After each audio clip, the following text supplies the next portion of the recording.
Hey guys, this is Xavier with Netbooks.com. I'm chatting over Skype with Rahul Sood. He's the founder of Voodoo PC and CTO of HP's Voodoo PC brand. How are you doing this morning, Rahul? I'm pretty good, Xavier. How are you? I'm good, good. Just busy playing with computers as always and Yeah. writing about notebooks and a lot about netbooks lately. And I saw that you're busy over on your blog writing about netbooks as well, which is a little unusual for somebody that's over at Voodoo. You guys sort of concentrate on luxury and high-end notebooks. What are your Yeah. thoughts? I wrote about it because we get a lot of requests. We're having a number of requests from people asking for like a Voodoo netbook, and so I kind of wanted to put my thoughts out there and see what people think. But basically, I think the netbook the vision of a netbook was to create a second PC, essentially, a supplementary PC. The original vision was to create a low-cost PC for emerging markets, but somehow the sales have been incredibly awesome in other markets besides emerging markets. So in mainstream markets, so people are buying these netbooks, and we recommend you use it as a supplementary computer to your existing notebook or desktop. And essentially, the gist of the article goes into some companies are now taking the hardware and stretching it even further and trying to build even larger notebooks with netbook hardware. Well, And one of your sorry. competitors, for example, has or not a nano, an Intel Atom processor in a 12-inch notebook.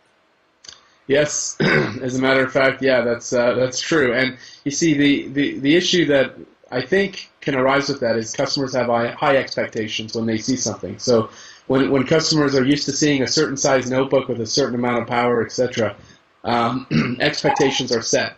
And so I guess there's a lot of concerns, really. I mean, if netbooks are going to be the next big thing, are they really adequate as a primary device? And many people love their netbooks, and I love mine. I use it as a when I travel, I don't need to pull my notebook out of my bag, or if I'm in a trade show or something, it's great to have something like that. But as a primary device, I don't think it's adequate. Especially for what I use it for.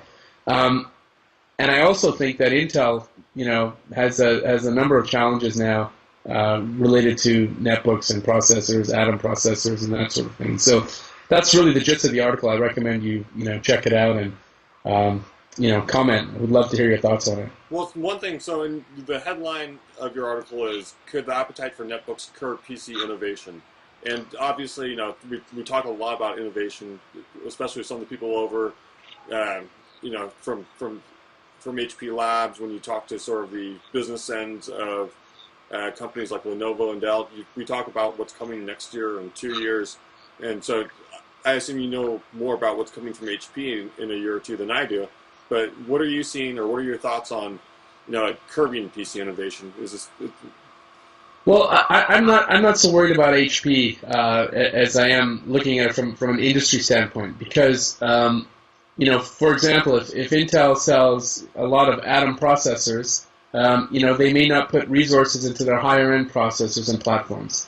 And really, the fault is not in the hardware. The fault is in the software. It's essentially, netbook should have been launched with software that's appropriate for a netbook that would make it a very good supplement as opposed to a ho-hum replacement. And I have a lot of thoughts on that, but I can tell you that the netbook space is uncharted for everybody. No one really expected this. The economy being the way it is, it's kind of nice to have devices that people will go out and buy in volume. And I suspect when things come around, say 12 to 18 months when the economy starts to turn, I suspect that that the netbook will be a supplement and not a replacement. But we'll see. If companies choose to do what you just said, which is taking the hardware and putting them into larger form factor notebooks, I think they're eating their own cow, as it were. So. Right. I mean, we saw, well, at CES we did see more products thrown on companies' roadmaps that were 12-inch notebooks. We even saw one with a 512 gigabyte solid-state drive paired with an Atom processor. So it was like a $1,400, $1,500 notebook Yeah. with an Atom processor. And what I'm worried about is seeing these specifications that just don't match up, right? Yeah. $1,500 for an Atom processor, I don't like so much. When you guys can sell me something like this, this is a Mini 1000 starting at $330. Okay, I'll compromise, and when it's not playing Flash video back full screen the way I'm used to, and it stutters a little bit, I can expect that compromise, right? Yeah. But when the price points start going up and up and up, there's already netbooks on the market that are $600, $700, $800, and they're still running a 1.6 gigahertz Intel Atom. I know where my expectations are with those netbooks. I use my main notebooks cost anywhere from $1,500 to $2,800, and these are my supplements. So I can sit here and deal. If multimedia is not performing how I want it to, I'll switch over to one of my Pavilions or a MacBook Pro or any other device I have around. But a lot of people on here don't have that option. They go down to Best Buy. They see a netbook for $449 or $400, and they say, "Gee, that's a savings of $200, $300 over what I could be sending my kid to." And I am hearing more and more kids being sent off to college with something like this, rather than something like this that would cost the same amount. Yeah. No, that's true. It's great for students. I mean, it's an awesome product for students. I've given one to my 10-year-old daughter, for example, and she loves it. What I will say is that the market is uncharted, and there are those who are experimenting with different types of hardware. In fact, even NVIDIA is experimenting by taking the Atom processor and putting it into a small form factor platform called Ion, which is very interesting. In many cases, using the Atom in small doses or in certain doses makes sense. Like, for example, the Ion platform from NVIDIA, it makes sense to use the Atom processor. But in a larger size notebook, I'm not a big fan of that. But who knows? We'll see where we go with it. At the moment, I'm just sort of doing research specifically for Voodoo, and we'll see what happens. Yeah. I mean, I played with a Ion reference design at CES, and it was pretty cool playing Call of Duty on a 9-inch screen.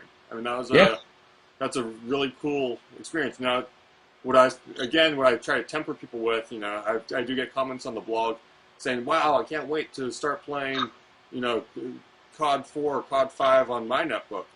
And so, then it's on all-in-one device. I only need one. I can plug it into my 40-inch monitor when I get home and watch HD TV, because you said it would play 1080p. I said, wait a minute. That's maxing that out, and you can't. You read these comments, and you're not going to be able to do everything a $2,000 computer is going to. And these expectations are being set. And I love the Ion platform. I told the NVIDIA guys I can't wait. I'm going to be one of their first customers when it comes out. But you start if it comes out. See, that's the other thing too. If the ODM who decides to take it on is given the processors. Intel's got a lot of internal soul searching to do, a lot of decisions to make, on a lot of things. And I'm sure you can imagine the consequences of launching a processor like Atom and people buying it for every device. What does that mean for Intel's higher end stuff? So very, very interesting times we're in right now. We've never seen it before. Luckily those such as HP, we're very diverse, so we do a lot of different things, and in different areas. So we're kind of in a fortunate position. But I think those who have all their eggs in the PC basket are definitely in for a rude next 18 months. We'll see what happens, but should be interesting, no doubt. So yeah. I see. I would guess it's safe to assume that there is no Voodoo Mini Envy on your lineup right now. I can't tell you that, but I can tell you that there's definitely a very robust notebook portfolio roadmap that we're working on, and I'm very excited because we're actually working on it with the in conjunction with the HP high-end series of notebooks. So it's going to be very good. We'll just have to see where it takes us. Well, thanks for your time, Rahul, and we appreciate your thoughts. And if people want to check out that article, where can they go? They can go to www.rahulsood.com, and it's the top one at the in the top of the list. So, or you can also follow me on Twitter. So just check my blog, and you can find me there. All right. Thanks again for your time, Rahul. Thanks, Xavier. See you later, man.